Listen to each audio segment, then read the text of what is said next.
মানবিক পুলিশ সদস্য হিসাবে নিজেদেরকে প্রতিষ্ঠিত করবেন।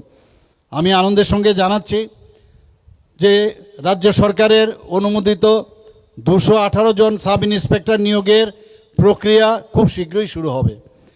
পাশাপাশি অতিরিক্ত 916 জন পুলিশ কনস্টেবল নিয়োগের অনুমোদনও ইতিমধ্যে দেওয়া হয়েছে এবং সেই নিয়োগ প্রক্রিয়াও শীঘ্রই শুরু হবে। রাজ্য সরকার আইন শৃঙ্খলা রক্ষায় সম্পূর্ণভাবে প্রতিশ্রুতিবদ্ধ। সরকারের কার্যকর পদক্ষেপের ফলে হিংসাত্মক ও বেআইনি কার্যকলাপ কঠোরভাবে মোকাবিলা করা সম্ভব হয়েছে।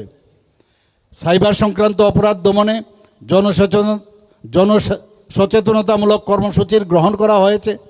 রাজ্য জেলা স্তরে সামাজিক মাধ্যমের উপর নজরদারি চালানো হচ্ছে। আপনারা সবাই জানেন যে 8টি জেলায় মোট 60টি জায়গায় 8টি জেলায় 9টি মহিলা থানা করা হয়েছে। জনগণের কাছে দ্রুত ন্যায় বিচার পৌঁছে দেওয়ার লক্ষ্যে 1 জুলাই 2024 থেকে কার্যকর হওয়া নতুন যে ফৌজদারি আইন সমূহ সম্পর্কে সকল পুলিশ কর্মীকে প্রশিক্ষণ দেওয়া হয়েছে। ন্যায় সংহিতা সফলভাবে বাস্তবায়িত হচ্ছে। ত্রিপুরা ভারতবর্ষের প্রথম রাজ্য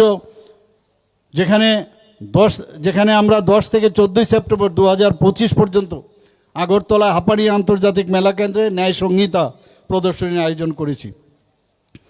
এই প্রদর্শনীতে নাগরিক, ছাত্রছাত্রী, আইনজীবী এবং সংশ্লিষ্ট সকলের মধ্যে ন্যায় সংহিতার অধীনে আনা যুগান্তকারী পরিবর্তন সম্পর্কে ব্যাপক অ্যাওয়ারনেস প্রোগ্রাম করা হয়েছে।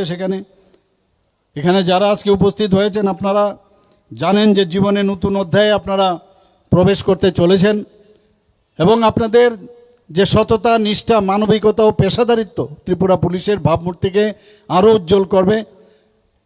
মনে রাখবেন, কর্তব্যের প্রতি নিষ্ঠা থাকলে সমাজের কাছ থেকে সম্মান ও স্বীকৃতি দুটোই অর্জন করা সম্ভব। মানুষের সেবা এবং সমাজের কল্যাণে সর্বোচ্চ গুরুত্ব দিয়ে আপনাদের কাজ করতে হবে। আমি দৃঢ়ভাবে বিশ্বাস করি আপনারা নিজেদের মেধা, শ্রম, সততা ও সাহস দিয়ে ত্রিপুরা পুলিশকে আরও শক্তিশালী, আধুনিক ও জনবান্ধব বাহিনীতে পরিণত করবেন এবং ত্রিপুরাকে উত্তর পূর্বাঞ্চল তথা সমগ্র দেশের কাছে শান্তি, নিরাপত্তা ও সুশাসনের এক উজ্জ্বল দৃষ্টান্ত হিসাবে প্রতিষ্ঠিত করতে গুরুত্বপূর্ণ ভূমিকা পালন করবেন। সবাইকে আবারও আন্তরিক শুভেচ্ছা, অভিনন্দন জানিয়ে আমি আমার কথা বলা শেষ করছি। জয় হিন্দ, ভারত মাতা কি জয়।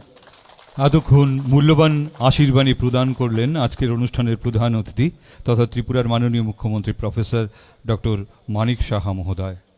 এবার ধন্যবাদ জ্ঞাপন করে বক্তব্য রাখবেন SCH রামারাও TSR প্রশিক্ষণ কেন্দ্রের অধিনায়ক শ্রী দিলীপ দেববর্মা মহোদয়।